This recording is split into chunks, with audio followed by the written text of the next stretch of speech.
Olá! O Status de hoje veio fazer uma visita especial. Estou na casa da sempre elegante Vera Vanin. Ela que sempre foi um ícone de elegância aqui na nossa cidade, vai nos contar um pouquinho da história dela, de qual era a sua rotina, como uma mulher com tantos afazeres e compromissos políticos e sociais, deu conta deste recado. Vera, seja bem-vinda ao Status e é um prazer tu estar nos recebendo aqui na tua casa. Eu que agradeço pela oportunidade e pela gentileza de vocês. Muito obrigada. E é muito gostoso estar aqui conversando com ela e sabendo as dicas de beleza, as rotinas. E Vera, conta um pouquinho para nós primeiro, como é que foi tua trajetória? Da onde veio esse teu ar, esse teu glamour e esse teu requinte todo? Olha, eu agradeço pela gentileza. O que eu posso te dizer? Desde criança, eu tenho observado as pessoas, porque com meus pais a gente frequentava muito festas, aniversários, casamentos, eles me levavam muito junto com eles nos lugares. E eu acho que através da observação, eu comecei a tomar gosto assim por estar bem arrumada, por ter essa oportunidade de, enfim, O autocuidado de consigo cuidado, mesmo. né? Eu diria de capricho, né? É isso aí. Então, desde criança eu tenho tido essa oportunidade. E quando eu era adolescente aqui em Caxias, na época em que eu tinha 14, 15 anos, as mocinhas, eram outras épocas, né? As mocinhas se arrumavam muito. Eu comecei a me maquiar com 14 anos. Olha. Isso. E cabelo também, a gente usava naquela época muito cabelo curto. Quando eu debutei, a maioria das debutantes usavam cabelo curto. E para deixar eles arrumados, a gente ia no salão eventualmente, não ia sempre. E eu ficava observando como é que era que elas faziam, botavam rolos, e aí a gente com um secador, aquelas coisas bem grandes, e depois desfiava, que eu faço até hoje, e passava um spray, e aquilo foi uma coisa que eu adquiri como um hábito, não é? Então, até hoje eu faço, não tudo daquilo, mas eu faço muito disso, porque eu aprendi a fazer naquela ocasião, e como a gente não podia ir todo dia no salão, então eu comecei a fazer em casa eu mesma, muitas vezes, e aprendi como se fazia.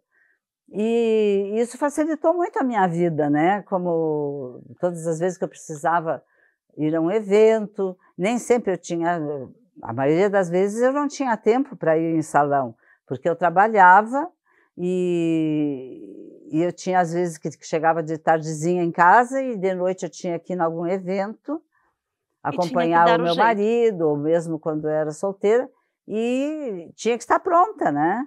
Foi bom que a Vera comentou essa questão dela não ter tempo de ir a um salão, porque quem a vê sempre muito elegante, muito arrumada, a gente pensa, essa mulher é sócia do salão de beleza. E a Vera, por toda a história que ela já nos contou, é mãe de 3 filhos, ela tem netos, ela sempre teve compromissos políticos, sempre trabalhou, e a tua rotina sempre foi muito envolvida nos acompanhamentos sociais.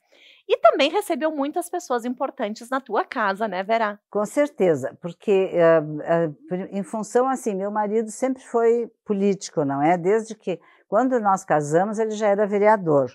E daí depois ele foi vice-prefeito, foi 2 vezes vice-prefeito, foi 2 vezes prefeito, foi 2 vezes presidente da Festa da Uva, que tu sabe que aqui em Caxias é um cargo assim bastante relevante, né? E ele gostava muito que eu acompanhasse ele, em tudo quanto era lugares que ele ia, ele fazia questão que eu acompanhasse.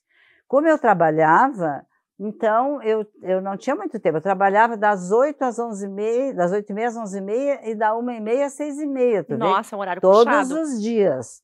E tinha 3 filhos. E não tinha assim, não era assim, agora eu vou para o salão me arrumar.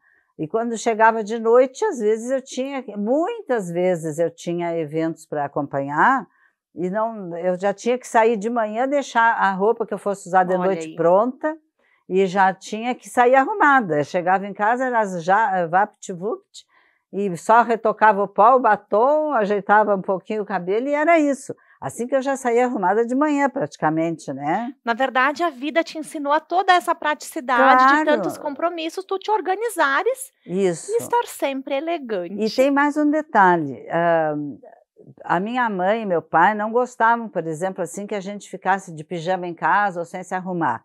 Desde pequena, a gente levantava, tomava café e já ia se arrumar. Se Que fosse para o bem. colégio, botava uniforme. Se não fosse, já botava uma roupa. Não precisava ser uma roupa chique, podia ser uma roupa caseira. Mas não tinha essa de ficar de pijama todo dia em casa, e então a gente se arrumava. E eu sempre gostei, isso não foi ninguém que me pediu nem me ensinou, eu sempre gostei de me maquiar. E, como eu te disse, comecei a me maquiar, não tanto, mas enfim, um pouquinho. Naquela época já se usava delineador, já se usava rímel, essas coisas. E eu aprendi a me maquiar, e mesmo até hoje, quando eu fico em casa, seja no domingo, seja no dia que eu não vou sair de casa, eu levanto, eu me visto, me pinto e me penteio. Me Olha que maquio. amada. Sempre, sempre. A única exceção é quando eu estou na praia, enfim, que eu vou à praia, então aí não, né? Mas quando eu volto da praia, eu já tomo banho e me arrumo. Gente, eu acho que a gente nunca viu a Vera sem a maquiagem e sem o cabelo arrumado. Procuro me ajeitar, Sim, né? estar Mas não é para protegida ninguém. também. Isso é uma coisa que eu gosto. Eu gosto de me olhar no espelho e estar ajeitadinha, mesmo que eu esteja sozinha em casa. Eu gosto. É hábitos que vieram já desde a família, né? Isso, para Isso é mim é como importante. escovar os dentes, entendeu? Uma coisa É. assim automática e não me custa nada. Entre eu levantar e eu sair de casa, eu não demoro mais que 45 minutos para tudo, tomando banho, me arrumando, me maquiando e arrumando o cabelo. Ela é, ó, ligada na tomada 220, essa mulher, ela é esplêndida. Vera, e quando tu viajas, as pessoas também querem saber, mas se a Vera tá sempre elegante, cheia de roupas apropriadas para o local, para o evento, como é que é a tua mala? Não, a minha mala, eu disse, eu tenho várias malas, assim, dependendo da viagem. Uma coisa é tu passar uma semana, uma coisa é tu passar um mês, outra coisa depende de onde tu vai. Então, eu tenho malas grandes, por exemplo, para ir, se eu vou fazer uma viagem de navio, que tem que trocar várias roupas e que tem que se arrumar muito bem para jantar e etc e tal. Então, eu levo uma mala maior com mais roupas. Mas a grande parte das viagens que eu faço, eu levo uma mala só. O que eu faço? Eu procuro combinar. Eu escolho 2, 3 cores no máximo, por exemplo, seguindo um preto, um marrom. Então, eu procuro combinar calça com várias blusinhas. Sim, peças coringas, como se peças diz. coringas que uma combina com as outras. Olha a dica aí, gente, Então, ó. tu não precisa, por exemplo, trocar, usar sempre a mesma roupa. Tu usa a mesma roupa, mas aquela camisa com uma outra calça. Um conjunto tu pode desmembrar. Claro. E aí, então, sempre parece que tu tá com uma roupa diferente. Que Mas, na amor. verdade, tu leva um número X pequeno de roupa, até porque hoje em dia não se pode mais levar Peso. muito peso, né?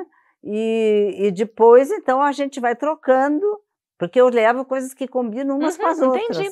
E o que não falta na tua necessaire? Ai, a minha necessaire é a pior coisa da mala, porque aí é uma coisa grande. Tem muitas coisas que eu levo, são os cremes, não só creme para o corpo, creme para o rosto, demaquilante e escovas e pentes de cabelo, spray não pode faltar nunca. Eu soube de uma história, uma vez que tu foi passar por um raio-x e aprenderam teus sprays. Na China. Aconteceu mesmo. Aconteceu mesmo. Mas ainda não é nessa época que hoje a gente sabe que tu não pode levar na necessaire. Claro, despacha na mala. Despacha tudo na mala. Nesta ocasião, nós fomos num grupo para a China e quando nós chegamos lá, eles confiscaram o meu spray. Aí, claro, eu sem spray não sou ninguém. Exato, entendeu? o cabelo... Aí nada, o spray é o que não pode faltar. Olha aí, a dica tá aí, da Vera é o spray. É o spray.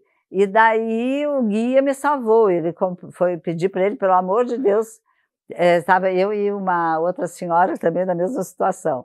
E aí ele foi numa farmácia, não sei, comprou um spray duro, que era um horror. A gente passava e ficava com o cabelo... A semana toda com o cabelo duro. Não, aí depois, quando eu consegui sair para uma loja, daí eu comprei um spray decente. Entendi. Mas aquele foi tenebroso. Eu ouvi essas histórias aí pelos bastidores, eu digo, hoje eu vou confirmar Então com a tá, o Vera. que não pode faltar na minha necessaire é o spray. Tá resolvido, vamos de spray. O que tu considera numa mulher para ser elegante? Bom, para ser elegante, eu considero que a pessoa tem que ser adequada. Porque tu não pode, por exemplo, assim, existem mulheres elegantes e mulheres enfeitadas, é muito diferente, né? Quer dizer, não adianta tu te enfeitar um monte e não estar adequada. Eu não posso ir no supermercado de gala, por exemplo, e nem ir num baile de gala com a roupa que eu vou no supermercado. Então, a gente tem que estar adequada. Apropriada para cada ocasião. Evento, cada ocasião. Então, cada ocasião tu tem que estar adequada, não precisa ser nada assim excepcional, mas que tu não peque por exagero, nem por desleixo. Bom, desleixo então não se fala, né? O capricho eu acho fundamental. Uma mulher tem que ser vaidosa, não excessivamente, nem assim que a pessoa seja que só pense em vaidade, não. Sim. Mas eu acho que isso se chama capricho. Estamos aqui conversando com esse ícone da beleza e da elegância, porque ela tem as suas verdades e as suas escolhas, e ela tenta, claro, transparecer isso pra gente, ensinar, mas de uma forma leve, com o dia a dia dela, com as experiências que ela teve na vida.